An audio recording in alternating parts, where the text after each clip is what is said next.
반갑습니다. 잘 보내셨는지요? 벌써 저희가 11번째 시간을 맞이하게 됐습니다. 오늘은 선행연구는 단순한 요약이 아닙니다 라는 주제로 이야기를 나눠보고자 합니다. 보통 이 선행연구가 조금 많이 어렵죠? 제 이 논문 강의, 기초과정이나 심화과정에서도 계속 이야기를 나눴던 파트이기도 한데요. 그러면 어떻게 이거를 접근하고 구조화할 수 있을까? 한마디로 얘기를 드리면 나의 시각으로 구조화된 세상을 기술하는 거다. 이렇게 이해를 해주셔도 좋을 것 같습니다. 그러기 위해서는 어떤 소위 말해서 요즘에 유행하는 말로 메커니즘이 있는지 한번 살펴보려고 합니다. 오늘 수업을 통해서요. 논문에 대한 두려움이라든지 아니면 이론적 배경만 생각하면 답답한 그 마음이 조금 더 해소되지 않을까라는 생각이 듭니다. 그럼 시작해 보도록 하겠습니다. 오늘도 마찬가지로 4가지 섹션으로 구성이 되어 있고요. 첫 번째로 살펴보면 읽은 논문이 정리가 안 된 이유로 타이틀을 뽑아봤습니다. 우리가 논문을 사실 안 읽는 게 아닙니다. 그쵸? 그럼에도 불구하고 왜 정리가 되지 않고 왜 써지지 않을까? 거기 참 이 정체된 듯한 구간을 어떻게 지나가야 될 것인가 이 고민을 연구자라면 참 많이 할 것 같다라는 생각이 듭니다. 그래서 여기에 관해서 조금 살펴보려고 하는데요. 자, 먼저 첫 번째로 연구자인 나의 관점이 투영되어 있지 않아서 그럴 수 있다라는 말씀을 조금 드려보고자 합니다. 막 이렇게 데이터도 구하고 뭔가 앞서 얘기했듯이 뭔가 자료는 확보되어 있지만 그 내용을 해석하고 그 내용을 설득하기 위해서는 나의 관점이 들어가야 됩니다. 그게 없이는 이론적 배경은 단순하게 나열할 수밖에 없는 그 모순에 빠지게 된단 말이죠. 이론적 배경은 단순하게 나열하는 게 아니라 내 주장이나 내 가설을 도출하기 위해서 과학적인 방법으로 설득해가는 과정이다. 이렇게 이해를 해주시면 좋을 것 같습니다. 자, 그러면 여기서 나의 관점, 뭐 여러 가지 통틀어서 관점이라고 하는데 그 관점은 어디서 생기는가? 왜 그럴까로부터 탄생이 됩니다. 왜 그럴까를 보려면 제가 예전에 연구 문제에 대해서 말씀을 드린 기초과정이 있습니다. 거기에 영상을 참고하시거나 여기서 간략하게 말씀을 드리면 어떠한 사회 현상을 보고 왜 그럴까? 왜 이렇지? 그러면 이건 어떤 변수로 추상화해가지고 측정해서 그 관계성을 밝힐 수 있을까? 그 내용을 관통하는 핵심 질문, 논문에 있어가지고 오리지널리티라고 하는 핵심을 관통하는 질문이 연구 질문이고요. 리서치 퀘스천이라고 하는 겁니다. 그 리서치 퀘스천을 가지고 있어야 이 이론적 배경에서 이야기를 잘 풀어갈 수 있게 되는 겁니다. 자, 이렇게 얘기하시는 분도 좀 많으실 것 같은데요. 경우에 따라서, 연구실에 따라서는 지도 교수님의 학풍을 이어간다. 그런 관점에서도 그럴 수 있고요. 지도 교수님께서 자, 이거 한번 해봐 라고 던져주셨을 수도 있습니다. 자, 그럴 때는 더 답답할 수가 있어요. 아니, 분명히 자료는 찾았고 이런 맥락도 지도 교수님이 짚어주신 것 같은데 나는 왜 이론적 배경을 여기서 헤매고 있는가? 문헌고찰에서 헤매고 있는가? 왜 이렇게 나는 밤을 지새우고 있는가? 이런 혼란에 빠질 수도 있는데요. 마찬가지로 여기서도 연구 문제, 나의 관점이 없어서 그럴 가능성이 굉장히 높습니다. 이 현상을 보고 왜 그럴까? 나의 관점으로 풀어봐야지. 이런 용기를 가지고 나의 주장을 해나가는 거를 연습을 해야 되는데 아무것도 모르겠고 이게 정말 막 여러 가지 연구들이 있는데 나는 뭘 해야 될지도 모르겠고 그런 고민에 이 앞이 가려져 있지 않나 라고 한번 생각이 듭니다. 저 주변에도 예전에 그런 동료들이 많았는데요. 어쨌든 거기를 해결할 수 있는 그 지점을 벗어날 수 있는 하나의 핵심은 연구 문제로부터 이 현상을 살펴보고 거기에서부터 하나씩 하나씩 실마리를 찾아와야 된다라고 하는 공통점이 있습니다. 교수님의 그런 연구 주제나 연구 학풍이나 맥락이나 이런 것들을 못하겠다. 그러면 뭐 현실적으로 가능한 두 가지를 한번 제시를 해봤는데요. 첫 번째, 지도 교수님이 설득당할 만큼 내가 관심 갖는 분야를 깊이 있게 파고드는 과정이 있습니다. 자, 여기는 지도 교수님이라는 아주 절대 강자인 독자를 설득해야 되기 때문에 매우 고난이도이지만요. 지도 교수님만 설득하고 나잖아요. 첫 번째 독자인 지도 교수님만 설득하고 나면 학위를 바꿔서 그 분야의 전문가로 활동할 수 있는 하나의 길이 될 수가 있습니다. 힘들다는 소리입니다. 그런데 그거를 이겨내면 충분히 갈 수 있는 길이다. 이렇게 말씀을 드립니다. 왜냐하면 지도 교수님이랑 제자의 관심사가 대부분 일치한데요. 아, 난 그래도 이거는 못하겠어 라고 하는 부분들이 현실적으로 나올 수가 있거든요.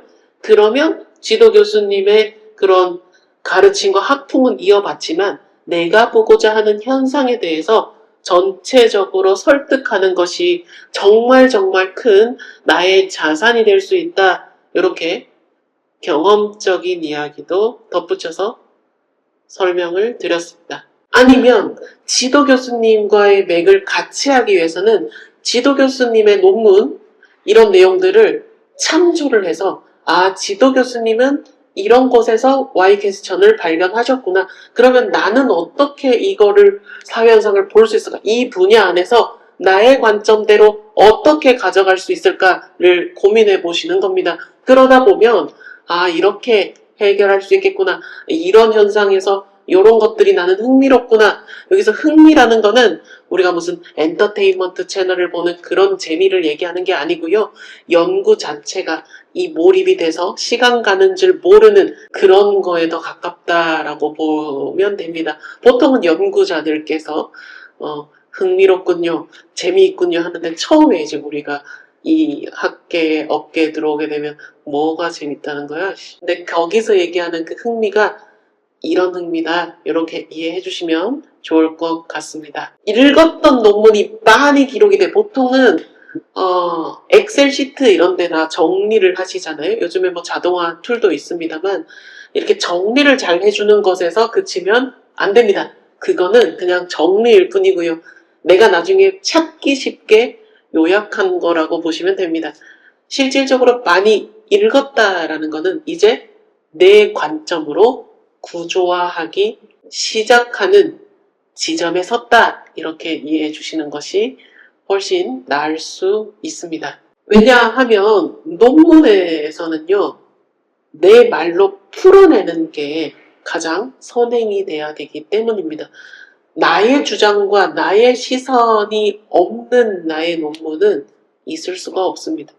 대부분 이런 구조화하는 이 역량을 기르기 위해서 학위과정이라는 우리나라는 알려졌다시피 미국식 편제를 따르고 있죠.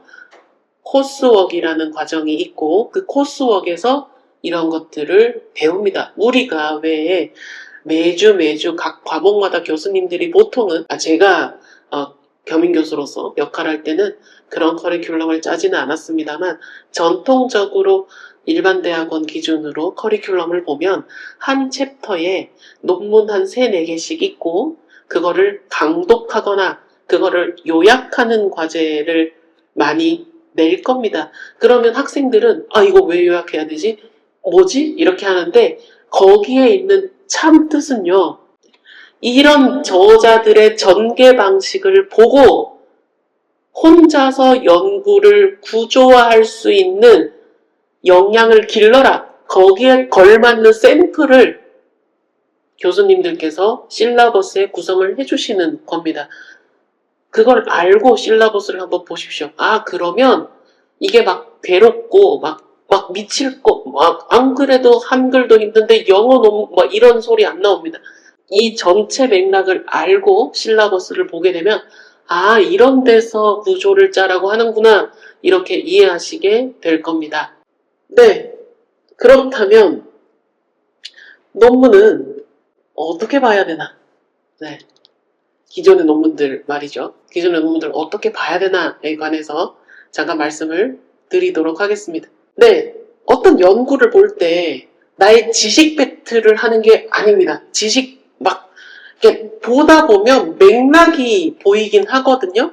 근데 막 억지로 외울 필요는 없다. 어디 가서 무슨 잘난 체 하려고 박사를 오신 분들은 그래도 되는데 핵심은 잘난 척이 아니잖아요. 그렇죠? 그렇기 때문에 막 다 외우고 그럴 필요는 없습니다. 맥락을 봐야 된다라는 거고요. 이 연구자의 주장을 내가 인용하거나 이 주장을 활용했을 때 나의 주장에 뒷받침, 디펜스가 될 수 있는 논문인가 아닌가를 살펴보는 게 더 중요합니다. 그런 내용들을 한 번 더 염두에 두고 논문을 읽으셔야 됩니다. 안 그러면 논문 읽고 논문 요약하고 나 논문 어떻게 쓰지? 뭐 이런 거기에 빠진다니까요. 그래서 논문을 항상 정신 차리고 이 논문은 나의 주장에 도움이 될 것인가 안 될 것인가 다 도움되는 논문들이지만 나의 주장을 뒷받침해 줄 것인가 아닌가 그런 관점에서 논문을 읽으시기를 발췌해서 읽으시기를 추천을 드립니다. 그리고 이런 논문들에 나오는 이 저변에 있는 이론들을 그랜드 시어리라고 하는데요. 대이론이라고도 하기도 하고요. 이 맥락 위에서 제가 기초과정에서 사회과학 구조를 얘기할 때 비유를 들긴 했습니다만 빌드업 단계입니다. 이 빌드업을 어떻게 해나가는지도 살펴보는 거를 추천을 드립니다. 이 토대 위에서 경험 연구들의 관계를 봐야 되는 겁니다. 자, 다음으로 발췌를 해야 된다라고 했는데 우리는 이걸로 독후감을 쓸 게 아닙니다. 그쵸? 그리고 파일 정리 이런 거에 만족을 느끼면 안 됩니다. 예전에 막 제가 학위과정 시절에 동료들이 있었는데 어떤 동료들은 막 저한테 나 이렇게 정리했어. 언니 한번 봐봐. 뭐 이러는데 너무 정리를 잘한 거예요. 너무 막 가지고 싶고 우리 왜 학용품 잘 돼 있으면 되게 갖고 싶고 이러잖아요. 근데 그분의 고민이 그거였어요. 나 논문 어떻게 써야 될지 모르겠어. 정리를 위한 정리를 하면 그런 힘든 상황이 펼쳐질 수 있다. 그렇기 때문에 발췌해서 보는 것을 기본으로 하고 그리고 이 저자의 주장이 내 맥락과 얼마나 결을 같이 하는지 그리고 나의 주장을 뒷받침해 줄 수 있는지 그런 형태로 메모를 해 나가시기를 추천을 드립니다. 왜냐하면 우리는 지식을 팔로우도 해야 되지만 지식을 만들어내는 소위 말해서 우리도 퍼블리시한 논문이 있으면 이론을 만든 거거든요. 그런 관점에서 지식 생산자로서 역할을 하기 위해서 그렇습니다. 자, 그리고 논문을 읽으실 때 이런 두 가지 내용들을 한번 살펴보시면 좋을 것 같아요. 이 논문은 나에게 어떤 영향을 주었는가? 그리고 이 논문은 내 연구에 어떻게 활용할 수 있을 것인가? 이런 것들을 한번 살펴보면서 입체적으로 논문을 읽으시면 뭐 나중에 어떤 맥락에서 그 저자들이 떠오를 겁니다. 이게 너무 신기한데요. 그런 경험도 하시게 될 거예요. 입체적으로 논문들을 살펴보시면 좋을 것 같습니다. 자, 세 번째 챕터는요. 되새김질이라고 해봤는데 이 뭐 반추라고 하기도 하고요. 그러면 여러 가지를 살펴보고 나는 논문 쓸 때 어떻게 해야 되나 그런 거에 대해서 조금 더 깊이 있게 이야기를 나눠보고자 합니다. 자, 여기서 중요한 거는 또 여기서 맥락을 짚어야 된다라는 말씀을 제가 또 드리는데요. 만약에 경영학을 전공하셨거나 소비자 행동을 전공하신 분이 이 영상을 보신다면 더 공감하실 수도 있고요. 뭐 심리학을 공부하신 분들도 공감하실 수도 있겠지만 이런 흐름들이 있어요. PC 베인이라든지 데이비스, 반가테 씨라 이어지는 이런 흐름들을 딱 보시면 아, 그렇구나 이렇게 딱 떠오르실 겁니다. TPB라는 게 사람의 행위는 어떻게 결정되는가, 사람은 어떻게 소비하게 되는가 뭐 이런 것들을 알기 위해서 예전에 과학적으로 탐색했던 연구자들이고요. 여러 가지 연구들의 토대가 된 논문이기도 합니다. 그래서 여기 보면 Theory of Planned Behavior, 그래서 계획된 행위 이론이라고도 합니다.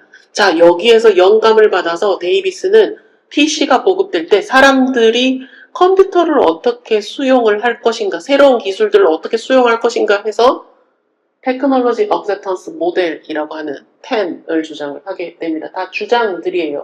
그리고 단카테 씨는 이제 뭐 컴퓨터 시대가 도래했고 사람들의 기호도 반영을 해야 되지 않냐라고 해서 기술과 수용에 관한 통합된 이론을 제시를 하게 됩니다. 자, 타고 올라보면 여기란 말이에요. 그러니까 이런 형태로 맥락을 짚어줄 수 있어야 된다. 한 구성 개념들마다 흐름들을 짚어달라는 말은 이런 것들로 예시를 들 수가 있습니다. 자, 여기서 주의하실 거는요. 이렇게 하는 주장들의 흐름은 있지만 이게 절대적인 진리다라고 또 오해하시면 안 됩니다. 아, 무조건 이 사람이 했으니까 옳아요. 이렇게 되면 안 된다는 거예요. 그냥 설명할 수 있는 하나의 프레임이고요.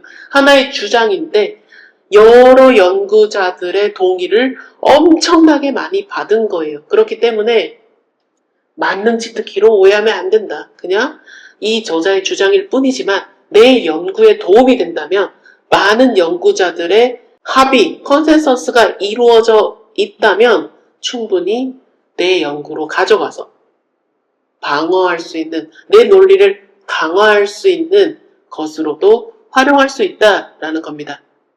이제 어떻게 인용을 해야 되고 어떤 형태로 논리가 전개돼야 되는지도 전반적인 과정 내에서 오늘 조금 더 깊이 있게 알려드린 것 같고요. 이 내용들을 항상 염두에 두시고 이론적 배경을 설계를 해보시면 어떨까라는 생각이 듭니다. 자, 여기 한 번 더 주의사항으로 남겨봤습니다.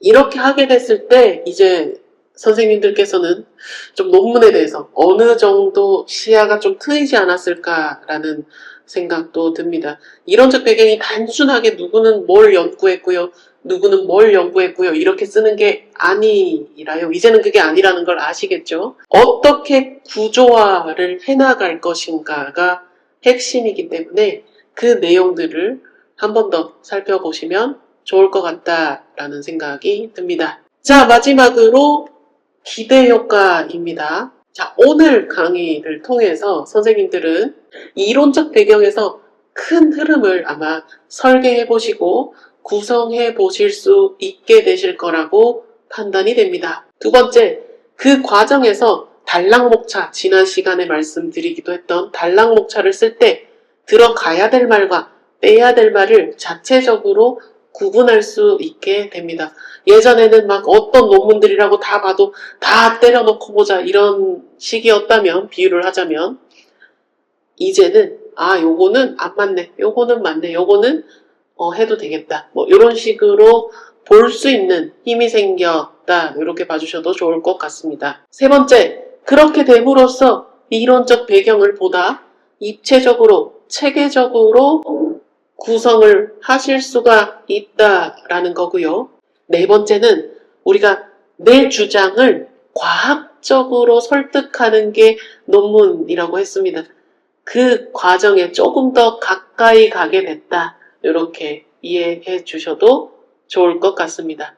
오늘도 잊지 않고 이 영상을 봐주셔서 감사드리고요. 이 내용이 선생님의 학술활동에 하나라도 도움이 되면 좋겠습니다. 시청 감사드리고요. 혹시 오늘 내용이 괜찮았다면 좋아요, 여러 번 보시다가 나중에 알림도 받고 싶고 내 목록에 넣어도 괜찮겠다 싶으시면 구독도 부탁드립니다. 학문의 길을 걸어가는 선생님들을 늘 응원하겠습니다. 고생 많으셨습니다. 감사합니다.